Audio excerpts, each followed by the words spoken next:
This presentation is on behalf of Rob Astbury. Rob has been a sports reporter for 24 years. During the last 2 years, he's been part of the Channel 7 news team as a sports presenter and investigative journalist, specialising in the AFL. The football drama this year started long before the first round, and although the developments were thousands of miles away, Rob Astbury was first with the latest. Well, Rob, you have today's big football news. Yes, Bruce, the football season is just over a week away, the night series at least, and tonight the Brisbane Bears are in crisis. A strike by most of the players has added to the club's woes, a club that's already in deep financial trouble. The collapse of the Quintex Group has left the Bears more than $25 million in debt. But the Bears' crisis came to a head last night after a meeting between potential owner Ruben Pellerman and more than 20 Bears players who are out of contract or owed money. In a letter to the QAFL, the footballers say they'll refuse to play in practice matches and the night series unless certain conditions are met.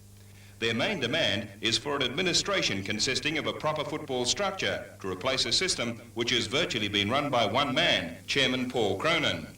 Accountant Peter Jess, who manages several of the Bears stars, says the players have had enough and want immediate changes. It's very serious, and I think the major thing that they need to do is to ensure that the players are paid and they have a proper structure. Well, what will radical action like striking achieve? I think the first thing it'll do is to bring to a head all the problems, and we hope that the VFL will now do what it should have done early on. The crisis surrounding the Brisbane Bears has taken yet another dramatic turn. Chairman Paul Cronin and General Manager John Dixon have both resigned just a day after most of the club's senior players went on strike. Rob Astbury, who broke that story last night, says there's more to come, and soon. The financially stricken Brisbane Bears club was knocked to its knees yesterday when the players agreed to strike, refusing to play in practice games and the night series matches unless certain conditions were met. In the latest developments, Chairman Paul Cronin agreed to vacate his position, along with General Manager John Dixon. In another dramatic move, coach Paul Feltham is expected to be sacked.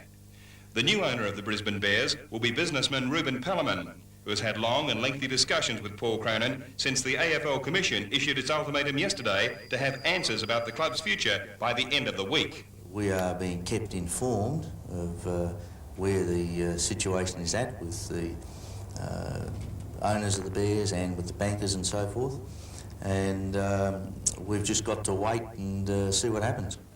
Tonight the players are planning to meet after training, but we can also reveal they would accept David Parkin as the new coach. But the former Carlton and Fitzroy coach has strong ties in Melbourne.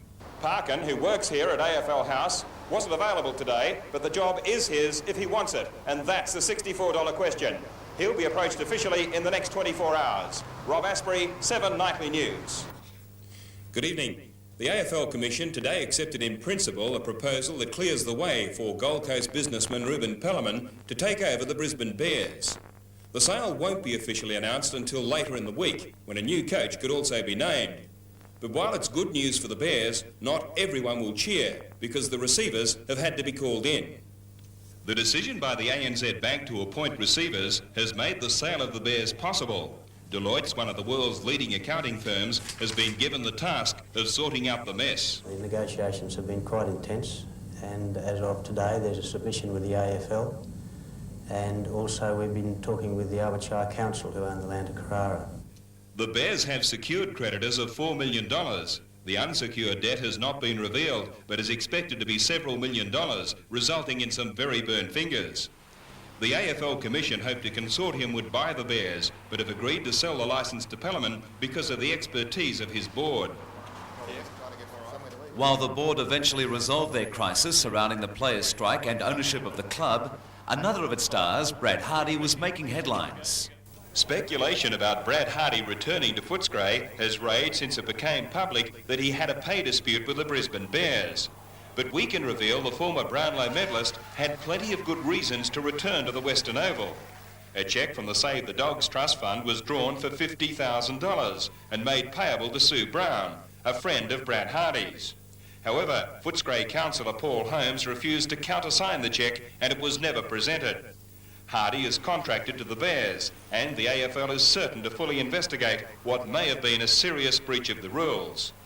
The elusive Brad Hardy came out of hiding today to be the key witness in the AFL's investigation of a $50,000 cheque drawn on the Save the Dogs fund. Before the much-travelled Brisbane Bear gave his evidence, he spoke exclusively to Rob Astbury. When Brad Hardy arrived at AFL House this morning, he seemed relieved that he was being given the opportunity to clear the air at last. Yeah, I do regret it. Inside, Hardy met with solicitor Jeff Brown and official Max Croxford, who are conducting the investigation. Hardy today conceded he'd committed a technical breach of the player rules, but claimed it was not intentional and submitted that he should receive a reprimand as a penalty. During lunch, Hardy again broke his silence and told me his family had been subjected to enormous trauma. Well, it's probably the most traumatic thing I've ever been through in my life, you know, and it's been also affected my family. And I think they're conditions that you really shouldn't have to be under just playing a game of football. After 5 hours of interrogation, Hardy, his solicitor and 2 solicitors for Footscray emerged. The result of the inquiry is expected soon. Meanwhile, Hardy is heading back to Queensland to resurrect his life. It won't be easy. I think maybe the only blessing I have is that I think it's well documented that I had a reasonably strong offer from Pellerman before I left, and I elected to go the other way. So I certainly won't be going back on my terms. It'll definitely be on the club's terms. Now, here is a compile of other stories Rob broke, which were followed up by the papers and other news media. Meanwhile, the AFL Commission is about to handball the responsibility of trial by video. Tomorrow night, the AFL Board will approve the appointment of Max Croxford and his assistant, Bob Stewart. Both are well qualified after spending 20 years in the police force as highly ranked officers. Less than 6 months ago, this scene would have been the perfect joke for April the 1st. But for this man, it was a dream come true. It's great pride, Rob. Great pride and emotion. When this man arrived at the Western Oval, the nightmare that has haunted him and his family was about to end. I'm sure that the crowd will give me a bit of curry, Rob, but that's what footy's all about, isn't it? Minutes later at the VIP luncheon, the football brawl that made headlines for months symbolically ended. In true football tradition, the crowd was less sympathetic, but individually, the overwhelming message was let's forgive, but not forget. Well, I don't harbour grudges. The Thompson sacking, first revealed last night by Channel 7, has brought the players' anger to a head. And as Rob Astbury reports, they're ready to put up their own money to protect fellow players.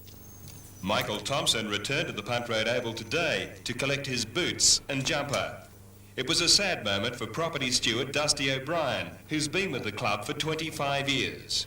When a man retires successful, that's an easy part. Usually going to have a drink with him, but when this happens, well, there's nothing to celebrate, is there?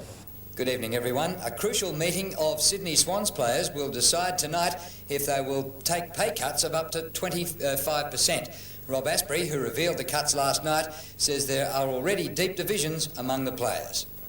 It was 1988, and Sydney celebrated when a consortium headed by Michael Willisey bought the financially stricken Swans. We're there for the whole trip. 2 years on, and that trip has turned awfully bumpy. Last night, the Swans announced coach Colin Kinnear had been reappointed, a clumsy attempt to camouflage the shattering news of player pay cuts. My belief is that there is light at the end of the tunnel, but if we allowed this to continue, we would have been facing up to a loss of something like $1 million. However, most of the players are balking at a 3-tier scale, ranging from cuts of 10 to 25%.